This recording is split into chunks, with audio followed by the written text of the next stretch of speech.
heard, my name is Mark Lovemo, and I'm a researcher of South Korean coins, a topic about which not too much information was available up until recently.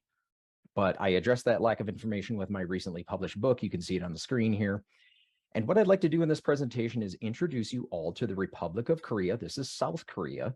The Republic of Korea's first coin issues from 1959 up to the late 1980s, a period of time which I identify in my book as the era of development for that country's coinage. And I will be discussing the development of South Korea's contemporary coining industry over time with each of those coin issues also. Although Korea's history with coins goes back 1,000 years, and the majority of that history concerns that country's cast coins, you know, the round coins with the square holes in the middle you see in the top right there, my research is not about those coins, nor it is about the early machine-struck coins you see on the left, nor is it about North Korean coins.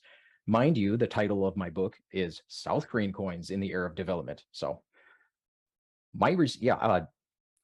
if you are interested in some of these older cast coins, Mr. Han Yong-dal of Korea has published some of the seminal works, some of the standard works on the subject. You see them on the left in the middle there, and Mr. Upton-Velde and Hartill have both taken Mr. Han's research and rendered it in English and added some extra research to it. So if you are interested in those older pieces, you can refer to these sources. Okay, my research effort is not about those older coins. It is about South Korean coins, which date from 1959 to the present date. Therefore, these are very contemporary coins. South Korean coins appear, like many other countries' coinage, as either circulation coins or commemoratives, of course. The circulation coins have appeared in 9 different denominations, 3 of which have been demonetized, and 4 of the remaining 6 still circulate today. Overall, there have been a total of 18 different versions of the business strikes issued over the years, if one considers the changes in design and/or metal composition to these coins. If you haven't heard, there is currently an ongoing plan to remove circulation coins from South Korea's system of currency called the Coinless Society Plan.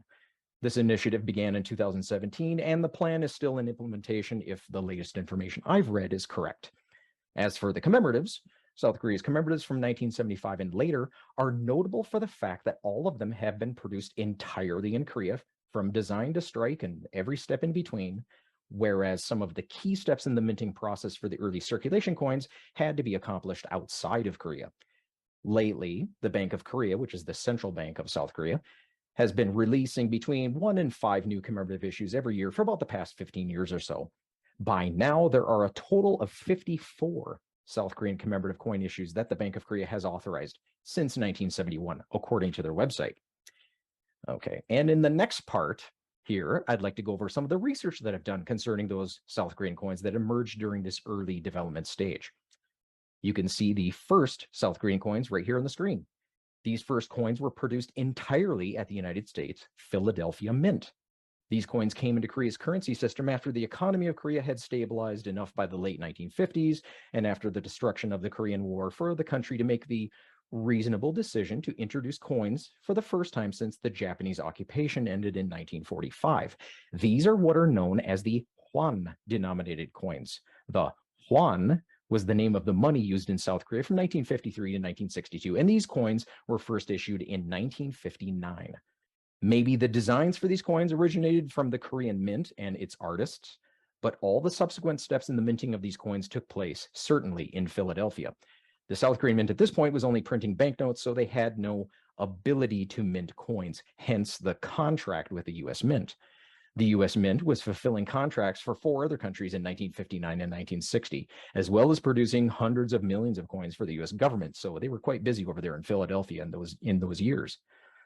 Some of the notable information that I found in my research on these Hwan coins, at least for many coin collectors in Korea, was the numbers of coins produced, the mintages, and the breakdown of those numbers of coins produced by calendar year at the U.S. Mint. And you see them on the screen here rendered in red numbers. Although these coins were struck with 4292 and 4294 Korean era dates, which correspond to 1959 and 1961 in Gregorian calendar dating, The actual calendar years in which these coins were minted included not just 1959 and 1961, but also 1960 and 1962. In fact, of these 4 years, 1960 was the year during which the largest number of coins were struck, but still the United States Mint struck these coins in 1960 with that 4292 or 1959 date.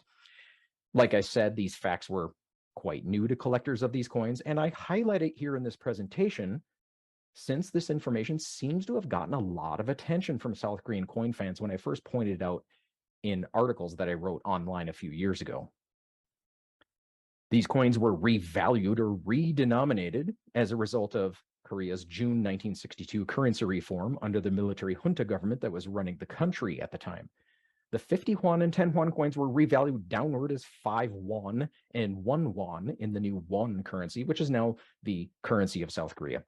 And under the rules of the currency reform, the 100 won coin was completely removed from the currency system and gathered up and melted. But the copper nickel metal from these coins was reserved for use at a later date. The aftermath of the currency reform left South Korea with a confusing mix of different pattern banknotes as well as coins that had denomination numerals that did not reflect their new values in the new won denomination, as you see here on the screen. And in the early 1960s, there was a big demand for the smaller denominations in the economy. And because of these factors, the government wanted to expand and standardize the currency system. This meant that the government would have to replace this inconsistent money with either more imported banknotes from De La Rue in Britain. They could produce more notes locally, which they started to do. Or if they could mint coins locally in the new won denomination, that could certainly solve their problems too.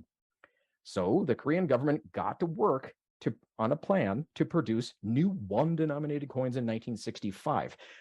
But those plans did not exactly work out due to funding and organization efforts, and they had to postpone those plans until the following year.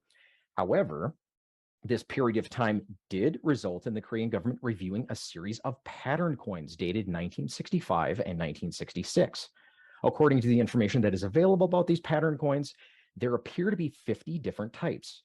45 of them are dated 1965, and all of those have the design of that coin you see there on the left. They appear in denominations of 10, 5, and 1 won, and each denomination appeared in 5 different ratios of copper to zinc and 3 different diameter sizes. The example you see on the screen here is a 1 won pattern on the left there.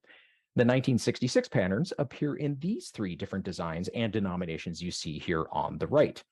Korean numismatists have claimed that each of the 1965 patterns is unique. In other words, the total mintage is 45 or around that number.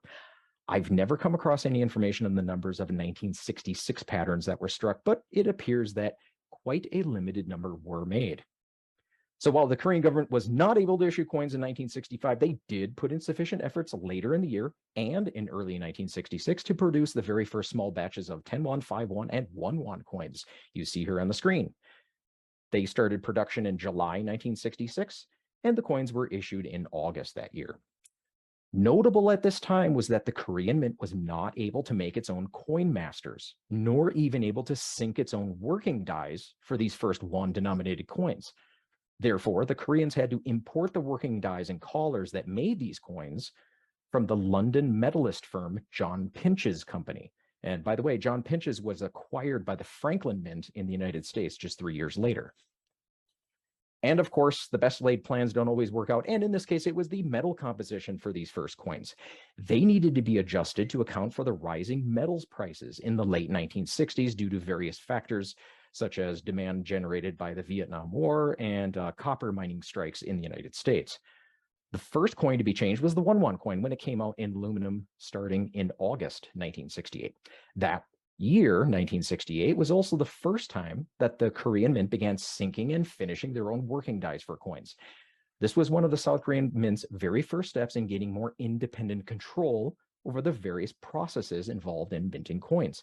And they would continue to make more of these types of advances in the coming years, as we're about to see. A few years later, the Bank of Korea also decided to reduce the amount of copper in the 10 won and 5 won coins, again due to those rising prices for that metal. And they made the change halfway through the coining of these 1970 dated strikes. This is where we get the so-called bronze and brass varieties of the 1975 won and 10 won coins, although both are actually brass. 1970 was also the year the Korean Mint decided to get into the business of producing its own coining blanks.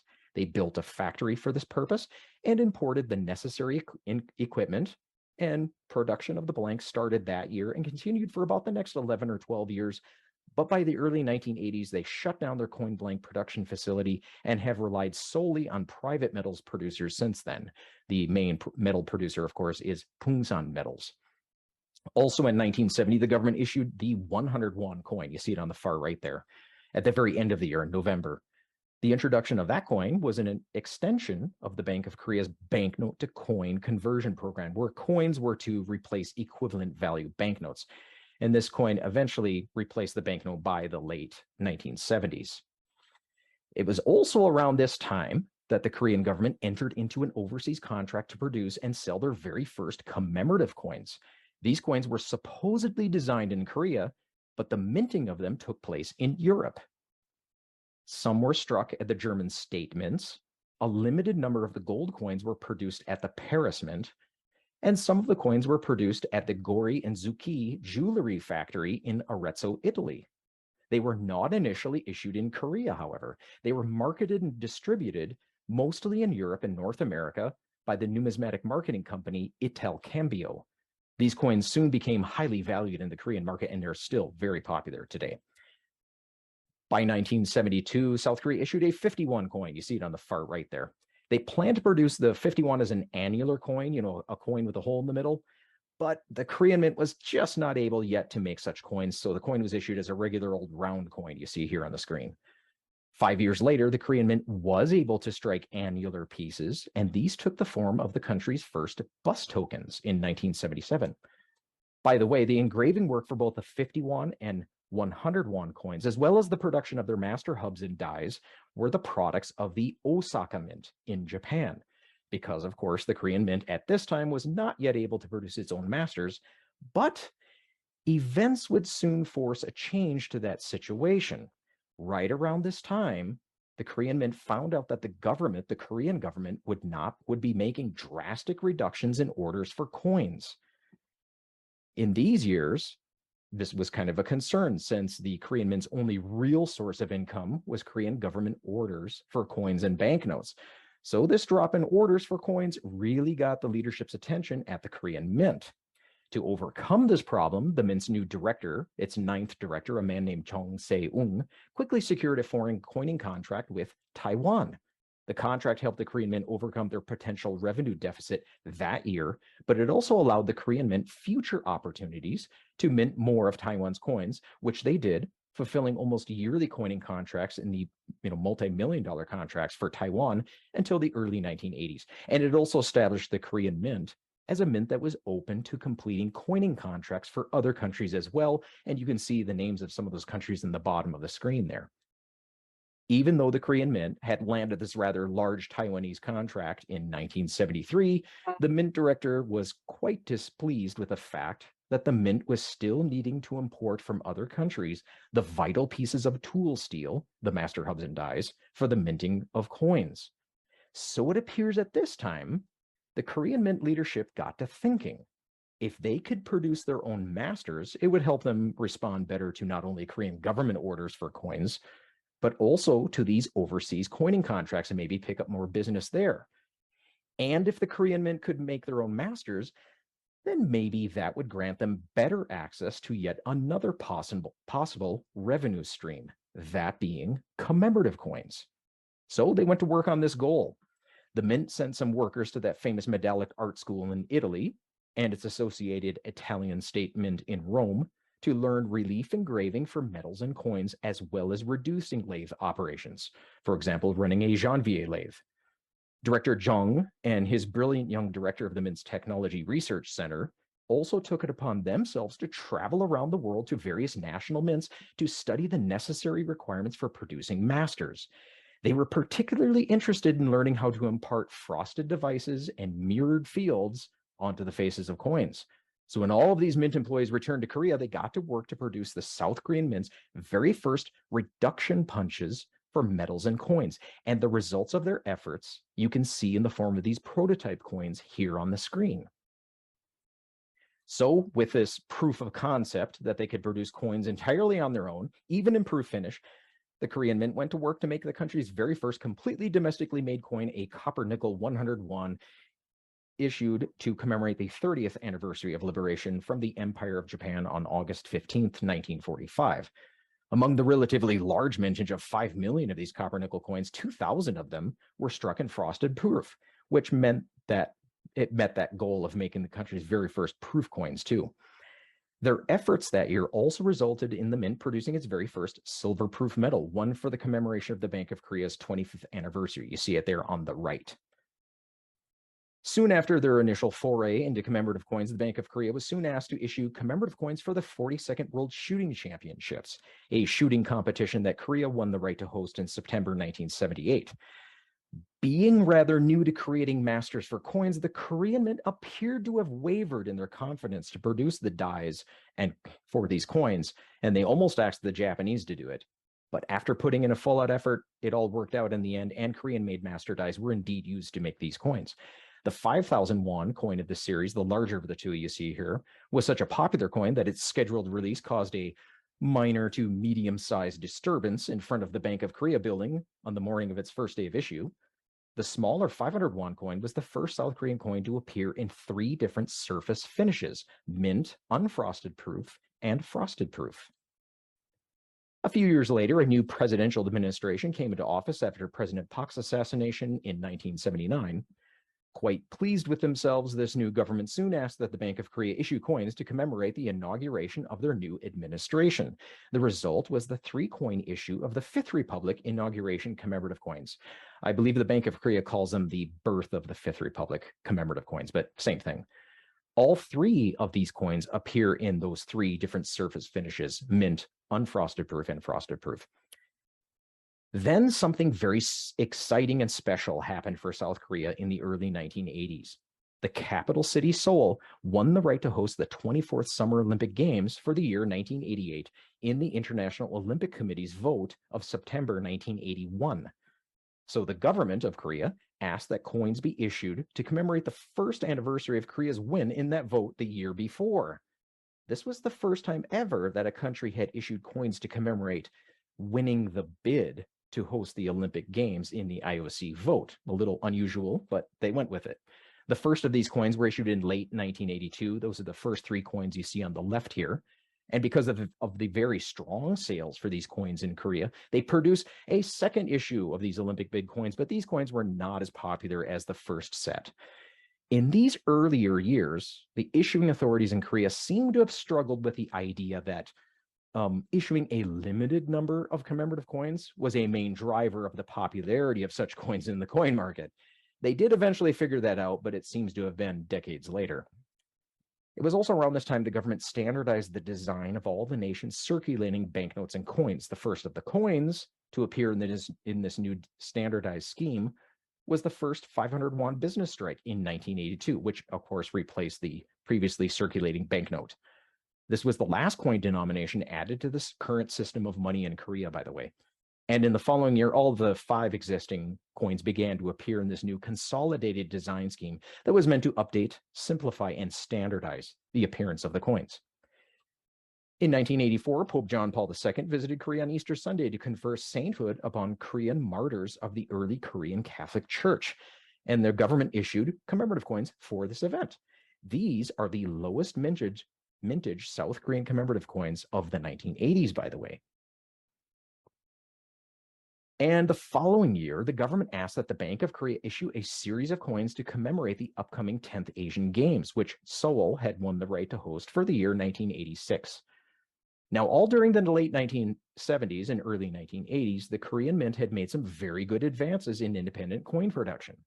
For example, they had trained a sufficient number of relief engraving artists and other technicians in the production of master dies. The Mint had also installed higher tonnage coining presses that could better bring up the relief designs on larger commemorative coins and medals. There were also many other improvements as well. However, because the Korean government saw the upcoming Olympics as an opportunity to enhance the country's international prestige, The leadership of the Bank of Korea believed it was necessary to make some final technical advances in the area of producing even higher quality commemorative coins for the Seoul Olympics. This was because the Korean government intended to sell the majority of the precious metal coins from this series to buyers outside of Korea.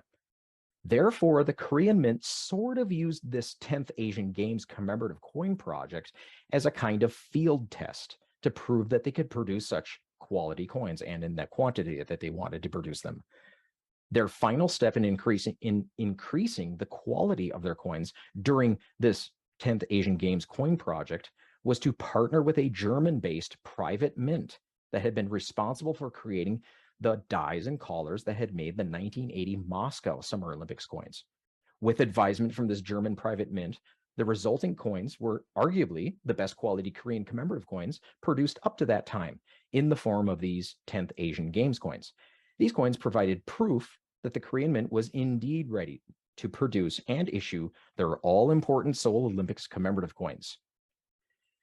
And of course, South Korea issued the Seoul Olympics coins soon after, beginning in February 1987. The series was composed of 32 different obverse designs, 28 of which appear in both mint and frosted proof, making for a total of 60 coins, if you take into consideration both the mint and frosted proof versions. Therefore, the Seoul Olympics coins remind one of the rather large Olympics coin issues of the 1970s. These coins were very popular upon their issue in Korea, with over 90% of them having sold during the initial sales periods, which is impressive considering they were sold in 4 issues in Korea over a period of almost 2 years, and in a country where the concept of commemorative coinage was still sort of a new concept. However, sales for the gold and silver coins allotted for sale outside of Korea were not so great. It turns out that the overseas marketing companies that sold the gold and silver coins were only able to sell about 30% of their share of these precious metal coins outside of Korea, and they soon got the Korean government to buy back their unsold stock of silver and gold coins. Despite the disappointing overseas sales, from what I have been able to gather, these coins were a net contributor to the Seoul Olympics funding effort, and I think that the coins themselves turned out very beautiful indeed. Incidentally, this might have been one of the last times that surcharges from commemorative coin sales were to figure as an important part of the funding formula for an Olympic Games. Since 1988, other general merchandising articles, television broadcast rights, and emblem usage rights fees simply made more money. It's not that Olympics commemorative coins were not popular after 1988. It's just that those other things just started to make more money for Olympic Games held after 1988. The story of the era of development for the purposes of my research ends with the 1988 Seoul Olympics commemorative coins, since that commemorative coin issue represents everything the Koreans had been working up to that point. For example, the independent manufacture of their coins, and the production of high-quality mint and proof coins, and in relatively large quantities that could compete in the international market with other nations' high-profile coin issues, such as Olympics coins. Korean coining development has certainly made impressive gains, very impressive gains, since the Seoul Olympics coins, but that more recent history is left outside of the scope of the narrative for my research, since my research is mostly concerned with the early period of development of South Korean coinage. Also, it was from this early period of time from which emerged many of the coins that collectors consider to be the key dates of the South Korea series. And this concludes my presentation.